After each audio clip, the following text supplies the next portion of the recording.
এদিকে চলে এলাম আবার শুটিং করতে। দেখা যাক কতদূর যাওয়া যায়। লোকেশন তো ভালোই দেখা যাচ্ছে, ঠান্ডাও পড়েছে ভালো।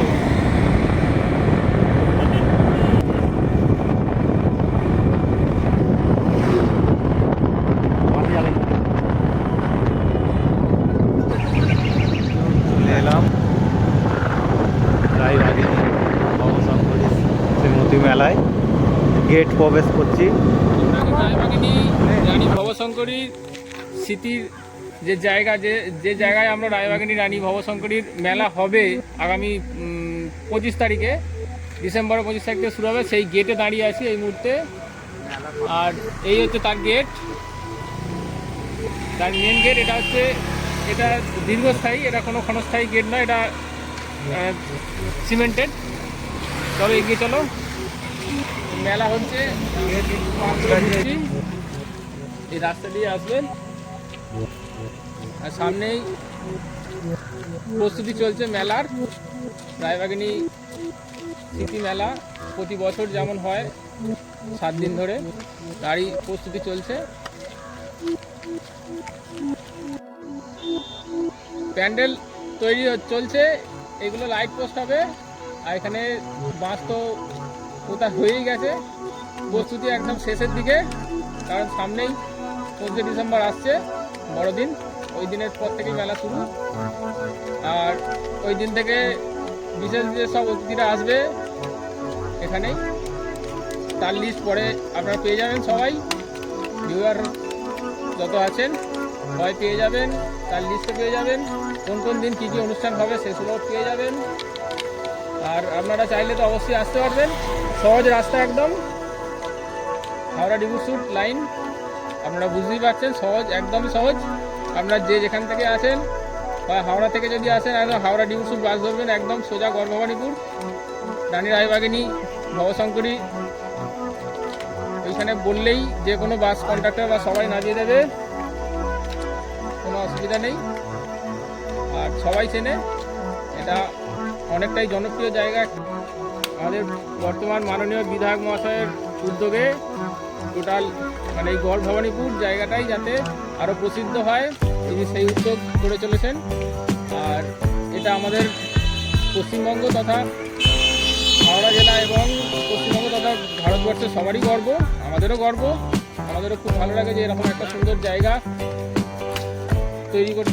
তৈরি করেছেন আমাদের বিধায়ক মহাশয়।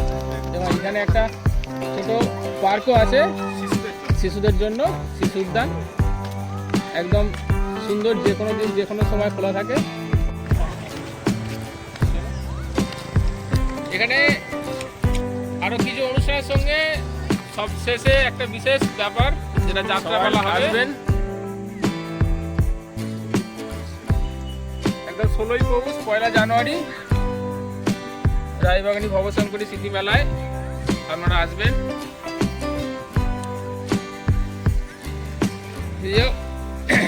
মেলার প্রস্তুতি একদম তুঙ্গে, প্যান্ডেল শেষের পথে। আর বেশি দিন তো দেরি নেই, এমনিতেই আপনারা ধরুন আর আজকে কত তারিখ গো? সন্ধ্যায় কত তারিখ গো? 15 তারিখ। আর ধরুন 10 দিন বাকি আছে, 25 তারিখের পর থেকেই মেলা শুরু হয়ে যাবে সম্পূর্ণটা। আপনারা দেখবেন এটা বাঁধানো স্টেজ, একদম তারও স্টেজের প্রস্তুতি চলছে। আর এখান থেকেই টোটাল মেলার সম্পূর্ণটা আপনারা দেখতে পাবেন। এইটাই মেন মেলার জায়গা, যেটা এখানেই বিভিন্ন রকম খাদ্য স্টল বা বিভিন্ন রকম নাগরদোলা বা যা কিছু থাকে মেলায় সব কিছুই পাবেন আপনারা। আপনারা সবাই আসুন, আমাদের কামনা আসবেন। চলো এটা স্টেজে দেখে নিই একবার।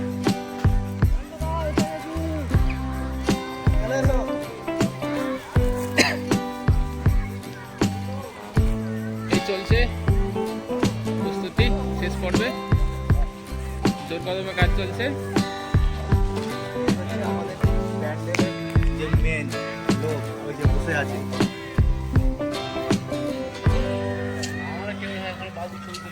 ছোট বাবু আমাদের ওইখানে, এখন বড় বাবু হয়ে গেছে। চলুন আর একটা জিনিস দেখি। এইটাই হচ্ছে আমাদের রানী রায়বাগিনী ভবশঙ্করীর স্মৃতিমেলার প্রধান যে জায়গা, সেই সব থেকে প্রাচীন, প্রায় 700 বছরের পুরনো এই এই জায়গা।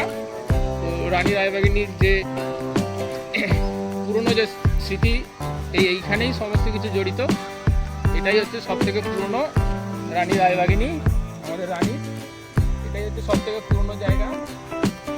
আর এখান থেকেই এটাই প্রধান জায়গা, প্রধান গড়ভবানীপুরের মেন যে ঐতিহ্য, এটাই সেই জায়গা যেটা হচ্ছে আমাদের রানী ভবশঙ্করীর প্রধান, সব থেকে প্রধান জায়গার মধ্যে এইটাই হচ্ছে সব থেকে পুরনো। আমাদের বিধায়কের যে উদ্যোগে যে নতুন করে আবার রানী রায়বাগিনীর যে পুনর্স্থাপন যাকে বলে, সেটা যেটা করা হয়েছে সেটা হচ্ছে এই টোটাল জায়গাটার মধ্যেই আছে। এখানে আরও একটা জায়গা রয়েছে এরপরে, যেটা হচ্ছে আপনাদের বলে এটা হচ্ছে মণিনাথ জিউ। এরপরে যেটা আছে মণিনাথ জিউ, তার মন্দির এবং হচ্ছে তার পুষ্করিণী পুকুর। তাই একটা চিলড্রেন্স পার্ক যেখানে বাচ্চারা খেলাধুলা করছে।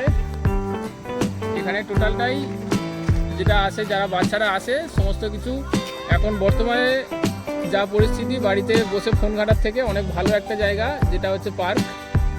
সেখানে বাচ্চার সাথে সাথে বাচ্চাদের পরিবারও এখানে এসেছে, এখানে এসে উপস্থিত হয়েছে এবং তার যে বোর্ডিং যে সময়টা সেটা কাটাচ্ছে বা কাটানো ভালো, যেটাই আমরা যতটা মনে করি। সবাই চেষ্টা করবেন যাতে সেই বোরিং জিনিসটা ফোনের থেকে বেরিয়ে এসে কিছুটা ঘুরে আসা বা এই ধরনের পার্কে কোথাও ঘুরে যাওয়া।